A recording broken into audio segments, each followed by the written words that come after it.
Number one, put God first. Put God first in everything you do.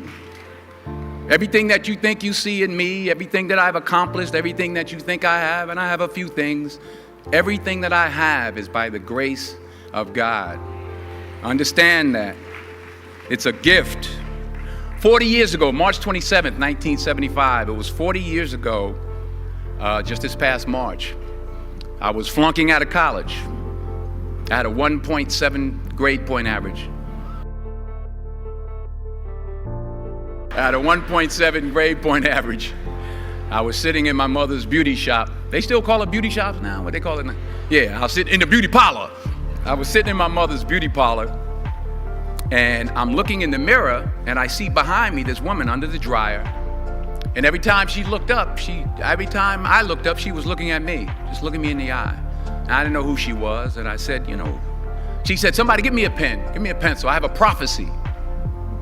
March 27, 1975, she said, boy, you are gonna travel the world and speak to millions of people. Now mind you, I was flunked out of college. I'm thinking about joining the army. I didn't know what I was gonna do, and she's telling me I'm gonna travel the world and speak to millions of people.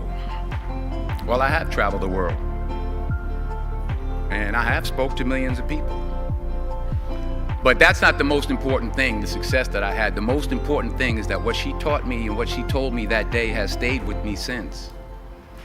I've been protected, I've been directed, I've been corrected.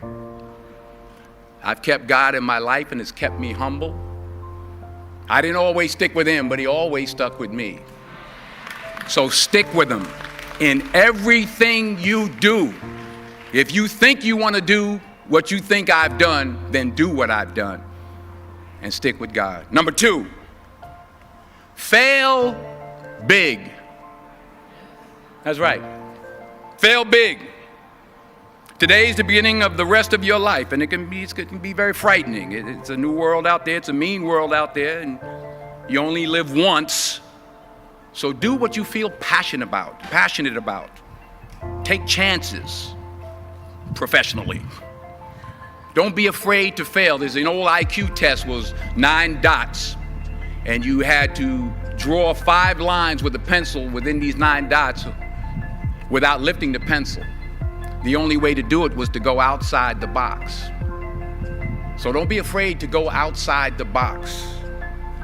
Don't be afraid to think outside the box. Don't be afraid to fail big, to dream big. But remember, dreams without goals are just dreams, and they ultimately fuel disappointment.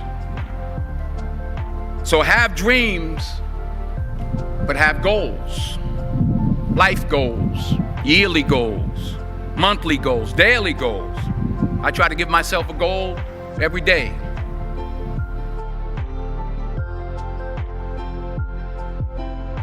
Simple goals, but have goals.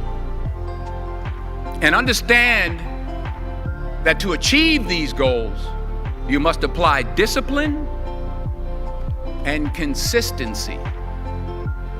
In order to achieve your goals, you must apply discipline, which you have already done, and consistency every day, not just on Tuesday and miss a few days. You have to work at it every day. You have to plan every day. You've heard the saying, we don't plan to fail, we fail to plan. Hard work works. Working really hard is what successful people do. And in this text, tweet, twerk world that you've grown up in, remember, just because you're doing a lot more doesn't mean you're getting a lot more done. Remember that. Just because you're doing a lot more doesn't mean you're getting a lot more done. Don't confuse movement with progress. My mother told me, she said, yeah, because you can run in place all the time and never get anywhere. So continue to strive, continue to have goals, continue to progress. Number 3, you'll never see a U-Haul behind a hearse. I'll say it again. You'll never see a U-Haul behind a hearse. I don't care how much money you make, you can't take it with you. The Egyptians tried it. They got robbed. That's all they got. You can't take it with you. And it's not how much you have. It's what you do with what you have. We all have different talents. Some of you will be doctors, some lawyers, some scientists, some educators, some nurses, some teachers. Yeah, okay. Some preachers. The most selfish thing you can do in this world is help someone else. Why is it selfish? Because the gratification, the goodness that comes to you, the good feeling that I get from helping others, nothing's better than that.